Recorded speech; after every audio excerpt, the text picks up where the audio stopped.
Hello everyone, and welcome to another episode of my channel, The Square Cut. Today, we are analyzing a massive watershed moment in Indian sports history, the brand new club-led commercial model finalized between the All India Football Federation and the 14 ISL clubs. For over a decade, top-flight Indian football operated under a restrictive, top-down structure. A third-party promoter owned the commercial rights and dictated the league's direction, which frequently left clubs bearing immense financial losses while possessing very little say in how the sport was marketed, broadcast, or monetized. That era is officially over. The AIFF and the clubs have signed off on a historic 4-year agreement that completely flips the script. It transitions the top division into a self-governing, club-centric entity heavily inspired by global benchmarks like the English Premier League.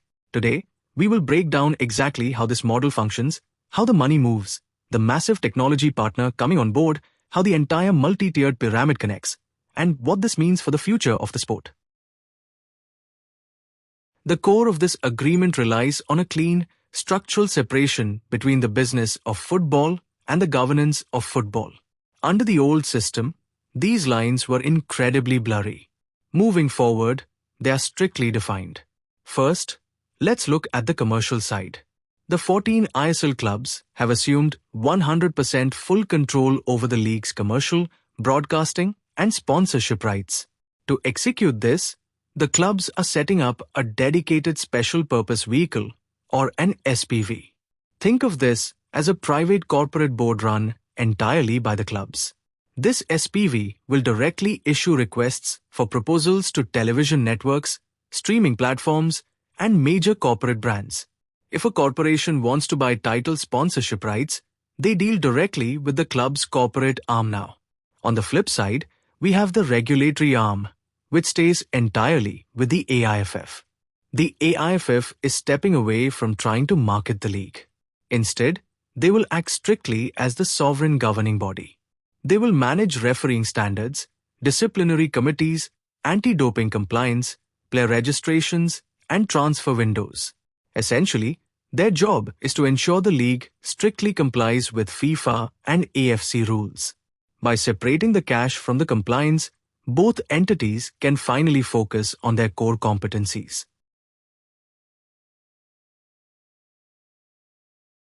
This brings us to one of the most critical elements of this new model, Chapter 2, the Genius Sports equation.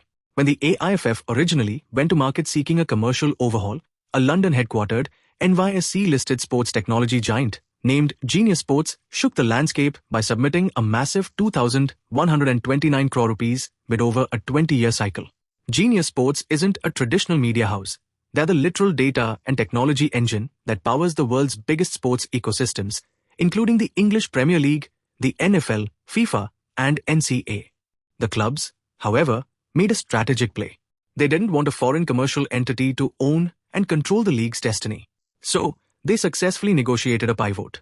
The clubs took back the commercial control, but they are retaining Genius Sports as the league's exclusive official data, technology, and integrity partner.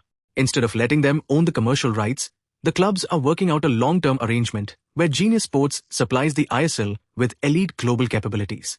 On the pitch, they are introducing phased, sustainable upgrades to match operations, including AI-driven automated offside technology and advanced officiating tools to improve transparency. On the screen, they're modernizing the fan experience with augmented live data feeds, immersive graphics, and predictive analytics integrated directly into the broadcasts.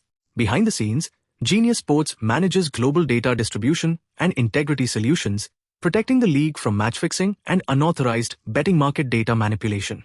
By keeping Genius Sports strictly as a technology provider rather than a commercial overload, the clubs get world-class tech while keeping 90% of the financial upside in their own hands. Now, let's talk about how the money moves in the top flight under this new arrangement.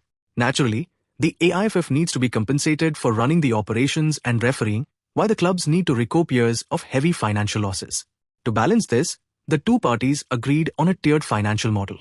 First, there's a fixed participation fee that every single tier, one club must pay directly to the AIFF at the start of each season.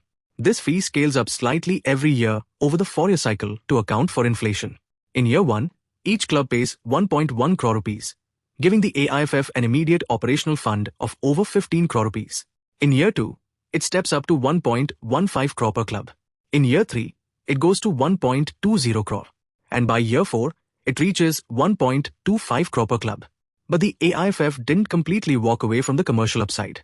They also negotiated a 10% revenue share on net profits generated by the club's commercial SPV. This creates a healthy partnership. The AIFF is financially incentivized to help the clubs succeed. If the clubs secure a massive broadcasting deal, 90% goes directly back to the clubs to improve squads and infrastructure, and 10% goes to the AIFF to fund grassroots football and national team development. This brings us to governance. How do you prevent 14 passionate, competitive club owners from constantly fighting over league decisions? You do it by introducing strict corporate tiers. The supreme authority of the league will be the governing council. This is a 22-member supreme body chaired by the AIFF president. It includes all 14 club owners, key AIFF office bearers, and representatives from major commercial partners. This council focuses strictly on macrofinances, long-term strategy, and league expansion. For day-to-day operations, things like scheduling matches, managing stadium compliance, and league marketing, the model introduces an independent management team. This is a crucial detail. The league will openly invite applications to hire professional corporate executives who have no alignment or bias toward any specific club. This independent executive team will run the ISL like a modern enterprise, keeping the clubs at arm's length from daily operations to maintain total sports integrity. Now, let's address the sporting soul of this ecosystem, the implementation of a true merit-based promotion and relegation system. For years, critics labeled the top flight a closed shop because franchises were protected from being dropped, no matter how poorly they performed. That safety net is officially gone. While recent headlines focused heavily on the top flight agreements, the national pipeline underneath is fully intact. The AIFF actively maintains a deeply integrated 4-tier national pyramid, plus the localized state leagues. Let's look at how the entire pyramid connects from top to bottom. Tier 1, the Indian Super League, ISL capped at 14 clubs. This is the premier, club-led commercial tier we just discussed. Tier 2, the Indian Football League, IFL traditionally the I-League, also featuring 14 highly competitive teams. This serves as the immediate gateway to the top flight.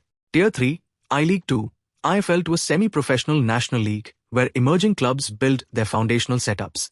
Tier 4, I-League 3, IFL 3. This acts as the grand national qualifier gateway, where top champions nominated from various independent state leagues battle in intense regional groups to enter the national scene. The mechanism is simple and ruthless. At the end of every season, the club finishing at the absolute bottom of the ISL table is automatically relegated down to Tier 2. Taking their place at the top flight will be the champions of the Indian Football League, who earn direct, automatic promotion based entirely on sporting merit. We have already seen this system in full swing. The drama unfolded clearly when legacy club Mohammedan SC suffered a tough campaign and was relegated out of the top tier, while Diamond Harbour FC put on an incredible run to secure direct promotion into the ISL. This structural hierarchy introduces a fascinating challenge.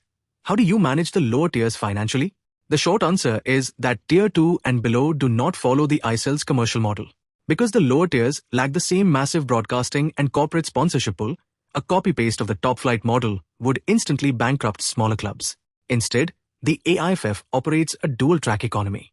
While the ISL is commercially driven by its independent club owners, Tier 2 and below are managed directly by the AIFF's competitions department. The AIFF retains full operational control over scheduling, logistics, and match operations for these divisions. Financially, the flow is practically reversed. No heavy fees. Tier 2, 3, and 4 clubs do not pay multi-crore participation fees. The barrier to entry is kept low to ensure legacy, and rising local clubs can survive on merit. AIFF subsidies. Instead of taking money, the AIFF actively subsidies these leagues. The federation helps cover crucial matchday costs, travel grants for away matches, and centralized, lean broadcasting production, often streamed via accessible digital OTT and YouTube platforms rather than multimillion-dollar television contracts. This creates what we call the promotion catch. When a Tier 2 club wins the league and gets promoted, they don't just change divisions, they must entirely transform their corporate structure. To take their spot in the top flight, the promoted club must legally agree to enter the ISL's commercial model. This means they must prove they can meet strict financial criteria, pay the ascending 1.1 crore plus participation fee to the AIFF, and join the club's SPV to earn their slice of the central broadcasting pool. Conversely, when an ISL club gets relegated, they drop out of that lucrative central commercial pool and must heavily downsize their operations to survive on the leaner, self-sustained financial reality of Tier 2. Now, while this entire integrated system sounds incredibly promising, the Tier 1 clubs are taking a massive financial gamble by stepping out on their own to run the business. Because of that risk, the ultimate safety net built into this contract is the 2-year exit clause. Even though this is officially a 4-year agreement running through the end of the decade, the clubs fought hard for a trapdoor. They secured a unilateral option to exit the model after 2 seasons. Why?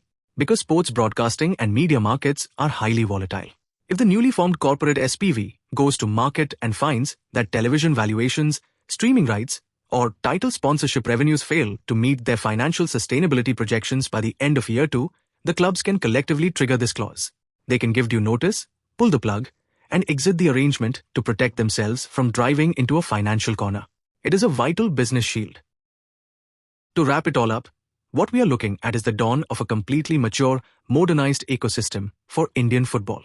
By clearing out historical red tape, trusting the clubs with commercial freedom, and bringing in a global tech titan like Genius Sports to modernize infrastructure, the decks have been cleared. The top flight returns to a full, uncompromising home and away format, fueled by corporate efficiency. Meanwhile, the pipeline underneath remains open, ensuring that the dream of climbing from a local state league all the way to the absolute top of the nation is vibrant and alive. The clubs finally own their commercial destiny, the AIFF has a secured stream of regulatory funding, and the fans get a league structure defined by pure sporting merit. The blueprint is set. Now it's time to see how it plays out on the pitch. Thank you all for your time, and I am happy to open the floor to any questions you might have. Thank you for watching this. Please do like, share, and subscribe my channel, The Square Cut. Let's meet in the next video.